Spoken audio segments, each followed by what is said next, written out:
जिस घर में मृत्यु होती है वहां अगर शांति का दीपक जलाया जाए तो मरने वाले की आत्मा घर के आसपास ही भटकती है, ऐसा सुना है। इसीलिए मैं जब भी आंखें खोलता हूं तो मेरा नरसिम्हा ठाकुर मेरे सामने आकर ये कहता है कि ये देव कार्य पूरा होते ही हमारे घर में बहुत बड़ा त्योहार मनाया जाता। आप सब ये मान लें कि मैं जिंदा हूँ, इसीलिए आप सभी घर वाले अपना अपना मुंह मीठा करें। इसीलिए मैंने खीर बनवाई है, थोड़ा थोड़ा खाकर सब उसकी आत्मा को शांति पहुंचाओ। नरसिम्हा ठाकुर को याद करके खाओ।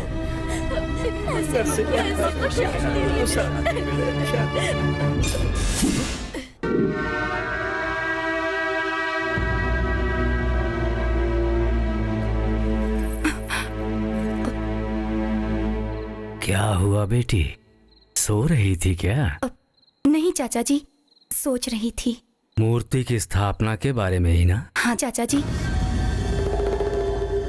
ये नहीं हो सकता। क्या बोल रहे हो तुम? चाचा जी, मैं मूर्ति की स्थापना करूंगी। मैंने अपने पति से वादा किया है। मेरे बेटे ने भी मुझसे वादा किया था। किसी को भी मारने से पहले उसके रिश्तेदारों को कब, कैसे और कहां मारा था ये बताना हमारा फर्ज है। अब तुम सुनो। उस दिन यजमान, इस दीपक को जलाइए। इसे जलाकर यहीं रखना होगा। इस दीपक को हमेशा जलते रहना चाहिए। जलाइए।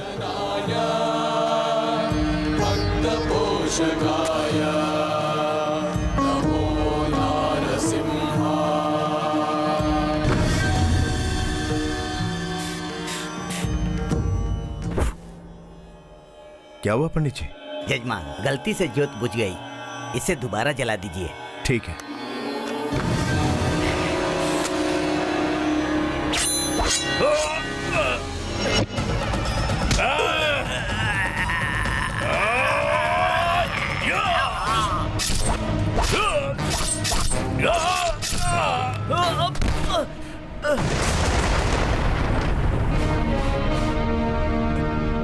छोटू, बुरा किया तूने।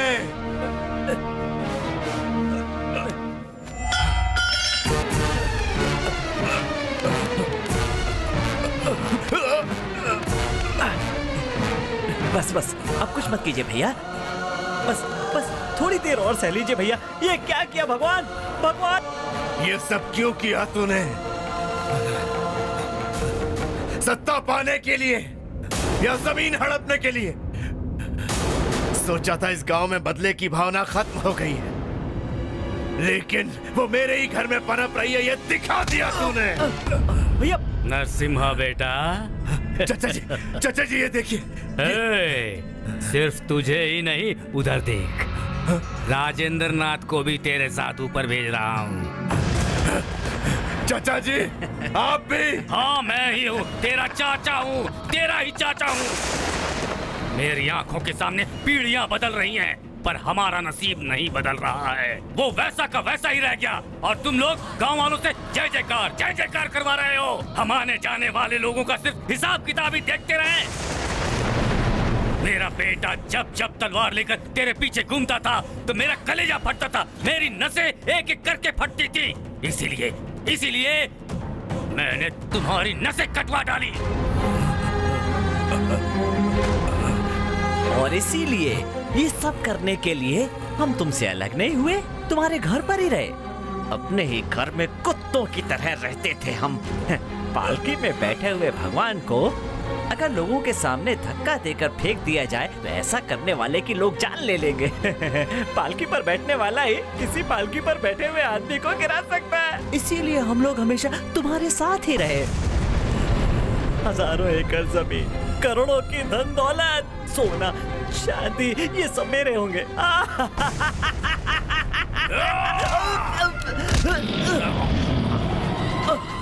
समझ ले, तेरी गर्दन मेरे जबड़ों में आ ही गई। काट कर मार सकता हूं तुझे, लेकिन मैं अपने वंश को मिटाना नहीं चाहता। भाग यहां से और अपनी जान बचा।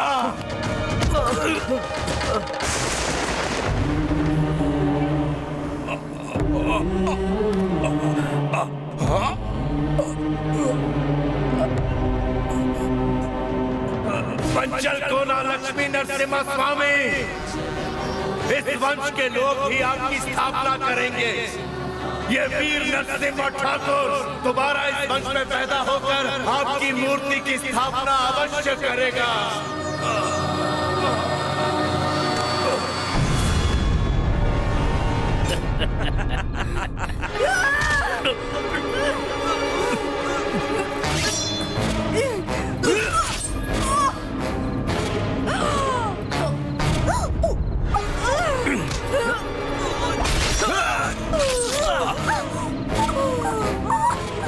सहन करो बेटी, सहन करो।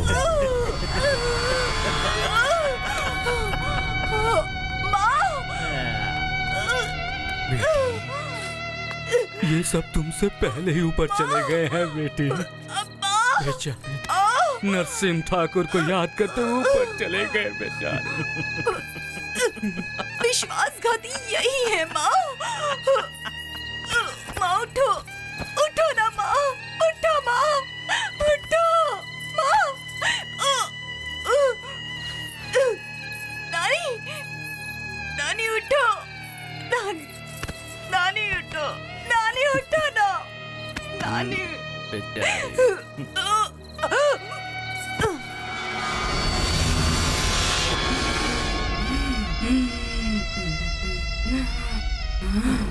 ये जगत जननी का नग है, तुम्हारी रक्षा करेगा।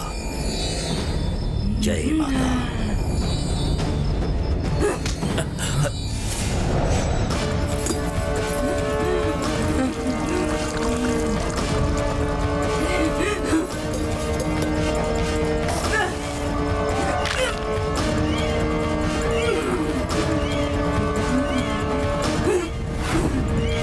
बैठो बैठो। सोनी,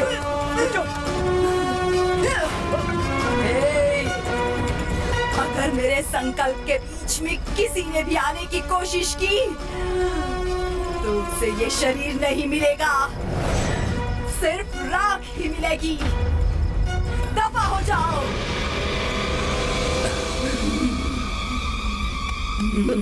स्वामी जी, मैं हूं ना, अभी चलो।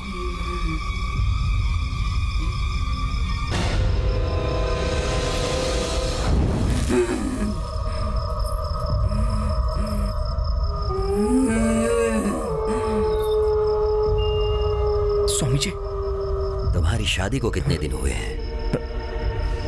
2 दिन हुए हैं। पति और पत्नी पहली 3 रात अपने घर में साथ सोते हैं तो ब्रह्म गांठ पड़ जाती है। जब आत्मा एक शरीर में 3 दिन तक सोती है तो ब्रह्म रंध्रम से प्राण निकल जाते हैं। तो सोहिनी मुझे नहीं मिलेगी क्या? अगर वापस चाहिए तो आज की रात किसी भी हाल में उसे सोने नहीं देना। अगर उसे सोने नहीं देना है तो जिस घर में वो रही है वहां श्री चक्र पूजा करनी होगी। नमस्ते स्वामी। नमस्कार। आइए।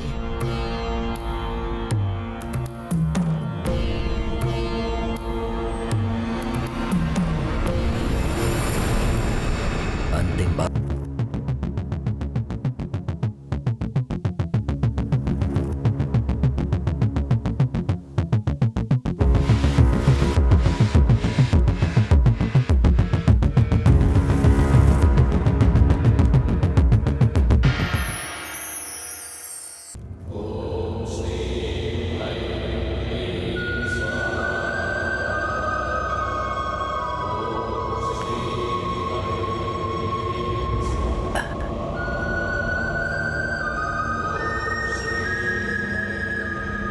श्री चक्राय नमः। चक्र देव्ये गंथम परिगथम यामि।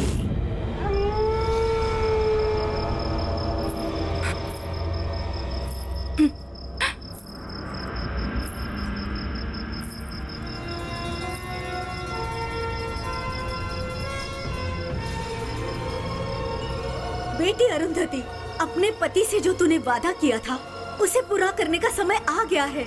उसे पूरा करो बेटी।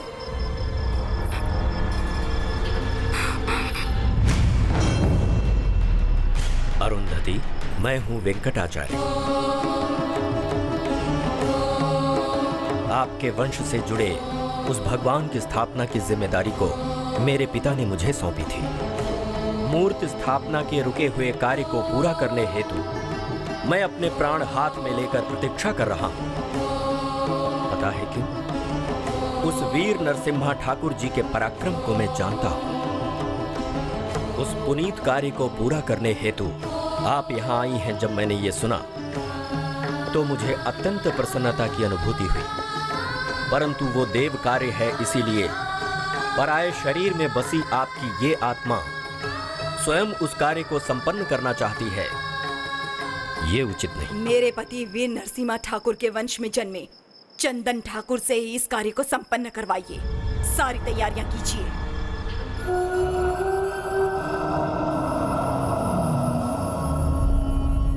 ओम चक्रदेवीये नमः। ओम श्री चक्राय नमः।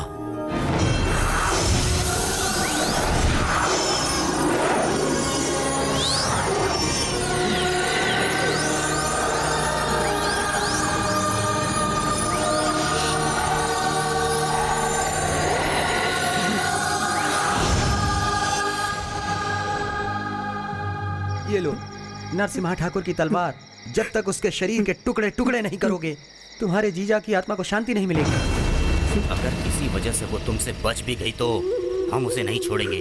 वो जिस कार्य को करना चाहती है उससे पहले हम उसे मार डालेंगे।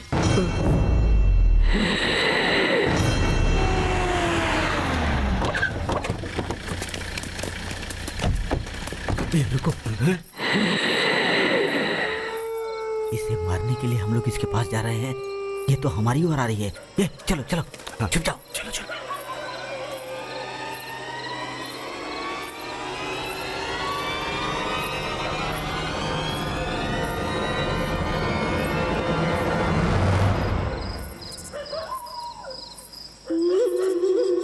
उसके पीछे चलो।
जय माता।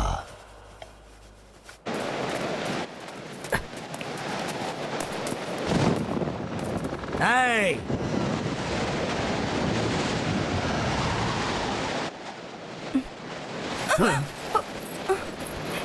इसे घेर लो। मैं इस समाधि के पास कैसे? ये समाधि सोने की जगह है क्या? मुझे कुछ समझ में नहीं आ रहा है। मुझे बहुत डर लग रहा है। मुझे जाने दीजिए प्लीज। बहुत डर लग रहा है तुम्हें?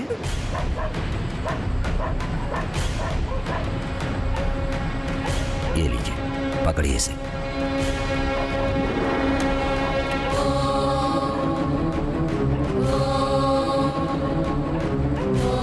ये श्री चक्र हमारे गुरुकुल की गुरु राशि है। ये बहुत शक्तिशाली है। तुम्हारे पूर्वजों ने लिया था।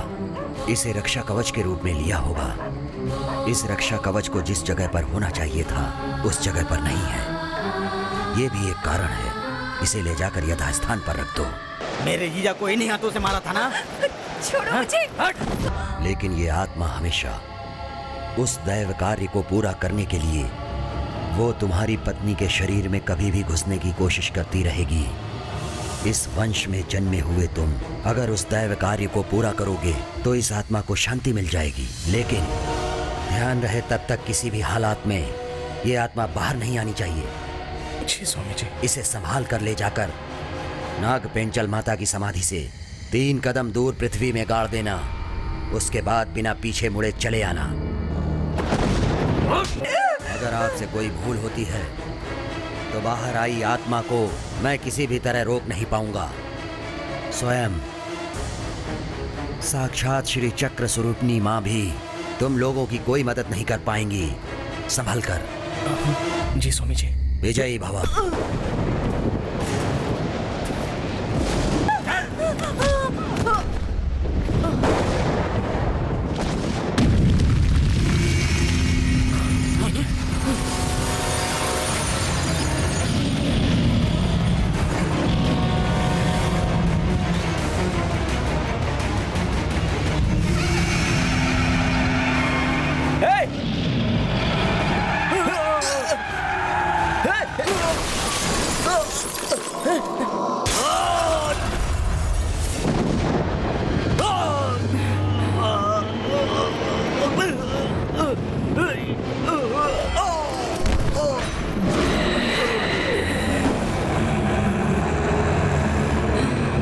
अरुंधति, औरत को तलवार या लाठी उठाने की इजाजत नहीं, लेकिन आज तुम्हें शिव की शक्ति बनकर अपनी ताकत दिखानी होगी।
मुझे छोड़ दो, मुझे मत मारो, मुझे मारो, मुझ पर।